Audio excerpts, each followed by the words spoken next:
Welcome students, physics class में आपका स्वागत है। आज का हम क्वेश्चंस लेके आए हैं कि विद्युत फ्लक्स को परिभाषित कीजिए तथा इसका एसआई मात्रक लिखिए। सिद्ध कीजिए कि विद्युत क्षेत्र के समांतर पृष्ठ से गुजरने वाले विद्युत फ्लक्स का मान शून्य होता है। तो आप ये देख रहे हैं, ये 3 पार्ट्स में क्वेश्चंस पूछा गया है। तो चलिए हम देखते हैं कि प्रत्येक पार्ट्स का आंसर किस प्रकार से हमें देना है। तो सबसे पहले आती है विद्युत फ्लक्स की परिभाषा। तो ये बड़ी ही आसान परिभाषा है कि विद्युत क्षेत्र में कोई भी पृष्ठ से लंबवत गुजरने वाली विद्युत क्षेत्र रेखाओं की संख्या को उस पृष्ठ से संबद्ध विद्युत फ्लक्स कहते हैं। यानी कोई भी इलेक्ट्रिक फील्ड है, वहाँ पे कोई भी पृष्ठ आप कंसीडर कर रहे हैं, विचार कर रहे हैं, तो उस पृष्ठ से जो लंबवत रेखाएं गुजरेंगी, विद्युत क्षेत्र रेखाएं गुजरेंगी, उनकी जो संख्या होगी उसे हम क्या कहेंगे? उस पृष्ठ का विद्युत फ्लक्स कहते हैं। और इसे किससे प्रदर्शित करना है? आपको फाई से प्रदर्शित करना है। अच्छा, ये कितने प्रकार के होते हैं? 2 प्रकार के होते हैं। नंबर 1, धनात्मक विद्युत फ्लक्स।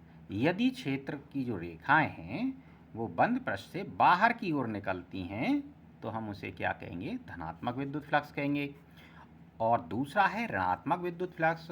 यदि क्षेत्र रेखाएं किसी बंद पृष्ठ के अंदर प्रवेश करती हैं तो विद्युत फ्लक्स कैसा होगा? ऋणात्मक। तो आप यहाँ देख रहे हैं कि ये हमने एक पृष्ठ कंसीडर किया है S1, और इससे फ्लक्स की जो लंबवत रेखाएं निकल रही हैं ये आप देख रहे हैं। तो इन रेखाओं को हम क्या कहेंगे? धनात्मक विद्युत फ्लक्स कहेंगे यहाँ पर। और यहाँ आप देख रहे हैं कि रेखाएं जो है अंदर प्रवेश कर रही हैं, तो ये इसका जो फ्लक्स होगा वो कैसा होगा? ऋणात्मक विद्युत फ्लक्स होगा। ठीक, यहाँ एक नोट करके इम्पोर्टेंट बात बताई गई है कि यदि पृष्ठ से बाहर निकलने वाली और अंदर प्रवेश करने वाली रेखाओं की संख्या बराबर है तो हम उस पृष्ठ से संबद्ध विद्युत फ्लक्स को क्या कहेंगे? शून्य कहेंगे। क्योंकि जितनी क्षेत्र रेखाएं प्रवेश कर रही हैं उतनी क्षेत्र रेखाएं बाहर निकल रही हैं, तो ऐसी स्थिति में उनका जो विद्युत फ्लक्स होगा वो कैसा होगा? शून्य होगा। अब इसके हम मापन का तरीका देखते हैं थोड़ा। देखिए, मापन में क्या बताया है कि यदि किसी बिंदु पर विद्युत क्षेत्र की तीव्रता हमने क्या मान ली? E मान ली है।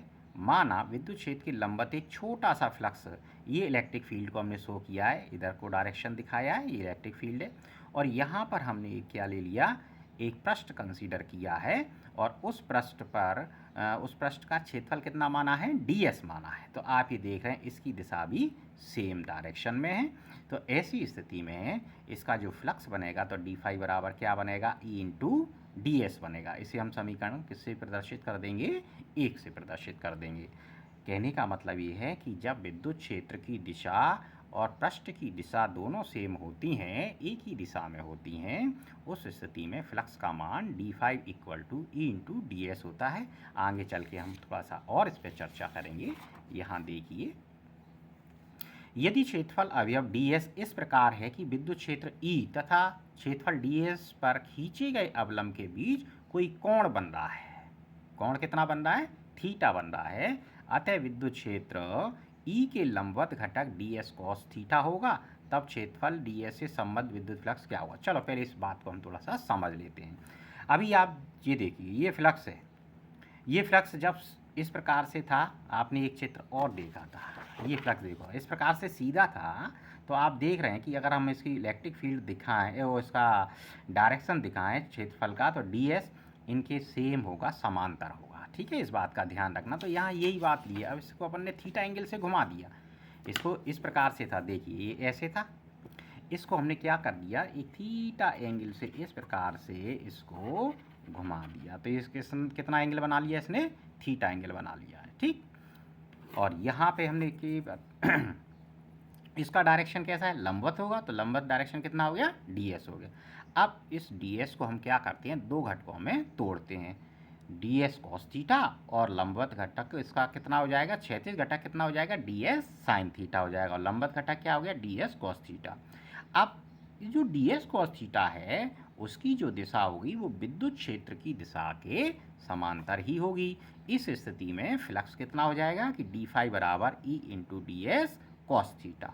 अब यहाँ हम ज़रा थोड़ा सा विचार करते हैं कि एंगल का क्या अंतर आएगा। अब आप ये देखिए, अगर डी एस यहाँ इस प्रकार से हो जाए, नीचे आ जाए छेद के समांतर, तो ऐसी स्थिति में थीटा की वैल्यूज कितनी हो जाएगी, 0 हो जाएगी। आप देखो ये दोनों एक सेम डायरेक्शन में हो जाएंगे, यहीं पे आ जाएगा। लेकिन पृष्ठ आप देखिए विद्युत क्षेत्र के कैसे हो जाएगा, लंबवत हो जाएगा, इस प्रकार से पृष्ठ हो जाएगा, है ना। अभी ऐसे है, फिर पृष्ठ कैसे हो जाएगा, इस प्रकार से हो जाएगा।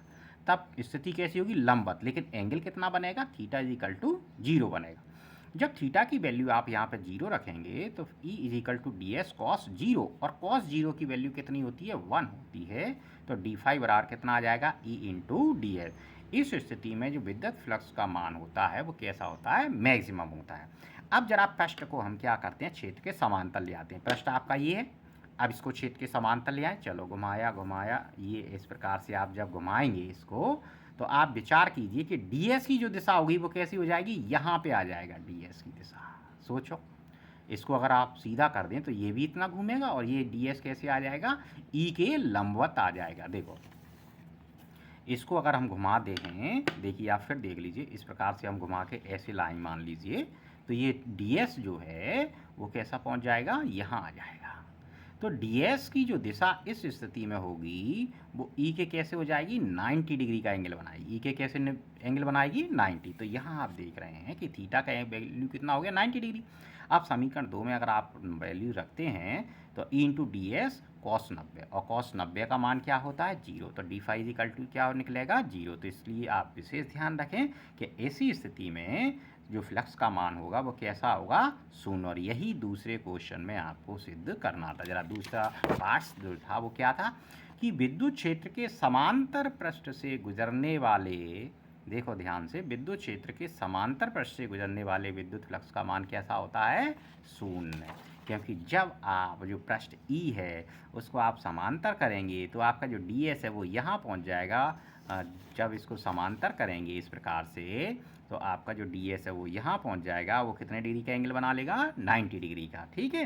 तो 90 डिग्री का एंगल बनाने के कारण जब आप इक्वेशन 2 में वैल्यू रखते हैं कि D phi equal to E into D S cos 90, और कॉस 90 का मान क्या हो जाएगा, 0। तो ये आपका दूसरा पॉइंट जो है वो प्रूफ होता है। मात्रक देख लो, एसआई पद्धति में इसका मात्रा कितना होता है, newton metre square upon coulomb होता है। और सीजीएस पद्धति में न्यूटन का क्या हो जाता है, डाइन, मीटर का सेंटीमीटर, कूलम का स्तर कूलम।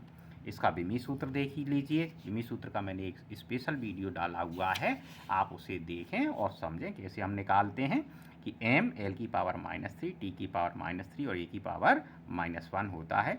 इसको कौन कौन से कारक प्रभावित करते हैं, तो आप देख रहे हैं कि एक तो विद्युत क्षेत्र की तीव्रता E पर निर्भर करता है, दूसरा ये क्षेत्रफल है उस पर निर्भर करता है, और तीसरा जो एंगल कितना है। देखो इस फार्मूले में सब क्लियर हो जाता है कि डी फाई किस किस पर निर्भर कर रहा है, एक तो इलेक्ट्रिक फील्ड E पर, ds क्षेत्रफल पर, और एंगल थीटा पर।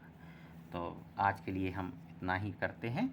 चलिए, थैंक यू वेरी मच।